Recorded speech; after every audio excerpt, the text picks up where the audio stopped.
नमस्कार. आमचे वडील कैलासवासी अच्युतराव रामचंद्र कुलकर्णी, राहणार वाटेगाव, तालुका वाळवा, जिल्हा सांगली, हे कारवे येथील श्री शिवाजी शिक्षण संस्था अंतर्गत शिवाजी विद्यालय या ठिकाणी कला शिक्षक म्हणून कार्यरत होते.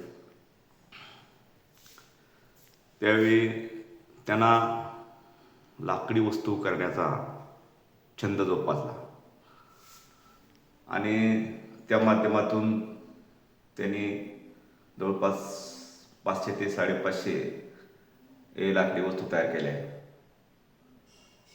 आम्ही आमच्या या घरी या ठिकाणी त्या लाकडी वस्तूंचं कलादालन या ठिकाणी आम्ही सादर करत आहोत.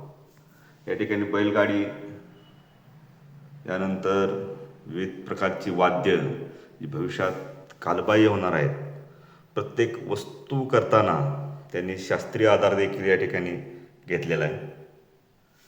या ठिकाणी त्यांना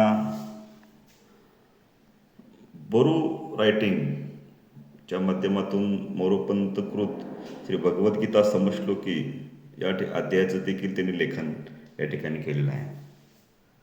या ठिकाणी आपण बघतोय पूजेचे साहित्य आहे. त्यानंतर लोकरीचे रुमाल करण्याचा देखील त्यांना छंद होता. तसेच पोस्टाचे तिकिटे संकलन करणे हा देखील छंद होता. जवळपास या आर्ट गॅलरीमध्ये आम्ही प्रत्येक सेक्शन वाईज या ठिकाणी ठेवले. या ठिकाणी काकडी, वांगी, नंतर घोसावळे जो आजकाल प्रकार बघायला मिळत नाही, भेंडी असू दे, या ठिकाणी दोडका, ऊस, उभे शेवग्याच्या शेंगा, गाजर, बटाटा, रताळे, या ठिकाणी टोमॅटो केले. असे भाजीपाला वाईज सेक्शन या ठिकाणी आपण बघू शकता. या ठिकाणी आपण खोबरं आहे, हे लसूण, यानंतर विविध शेतीची अवजारे देखील या ठिकाणी त्यांनी तयार केली. या ठिकाणी पालखी आपण बघू शकता. यानंतर ह्या सेक्शनमध्ये आम्ही फळं घेतलेली आहेत. पपई आहे, रामफळ आहे, या ठिकाणी डाळिंब देखील केले. नंतर कलिंगड आहे, जांभळं या ठिकाणी आहे, द्राक्ष, अंजीर, असे जवळपास 500-550 वस्तू आहेत. तसेच केळं या ठिकाणी केलेत, बोरं, सफरचंद आज आपण बघू शकता. या ठिकाणी सीताफळ आहे. आणि हे सर्व साधारणतः जे 1978 ते साधारणतः 2008 पर्यंत, म्हणजे ते कैलासवासी होई तोपर्यंत त्यांचं हे काम चालू होतं. या ठिकाणी जो पेढा आहे तो आपल्याला पेढा देखील पाहायला मिळेल. याप्रमाणे आम्ही त्यांच्या जवळपास या कलादालनामध्ये 4-5 सेक्शन केलेत आणि त्या 4-5 सेक्शनमध्ये साहित्य आम्ही या ठिकाणी ठेवलेलं आहे.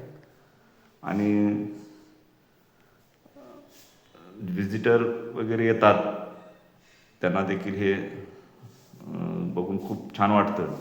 कारण त्यावेळेला जे कलरिंग केलेलं आहे ते असताना ते आज तागायत आहे तसंच आहे आणि कुठलाही बदल नाही. कारण जवळपास प्रत्येक वस्तूला त्यांनी खूप छान पद्धतीनं नियोजन केलं होतं. या ठिकाणी बऱ्यापैकी किंजळ नावाचं एक लाकूड असतं नदीमध्ये, ते वापरले. त्यामुळं अशा ह्या कलादालनात अवश्य भेट द्या.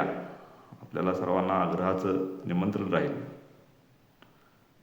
आणि आम्ही या कलादालनाच्या माध्यमातून माझी वसुंधरा अभियान असू दे किंवा आत्ताकालच्या मुलांना जुन्या वस्तू पाहायला मिळण्यासाठी आपण उपलब्ध करून दिलेले आहेत. भविष्यात हे कला क्षेत्रासाठी सुद्धा खूप प्रेरणादायी आणि प्रोत्साहन असेल. धन्यवाद.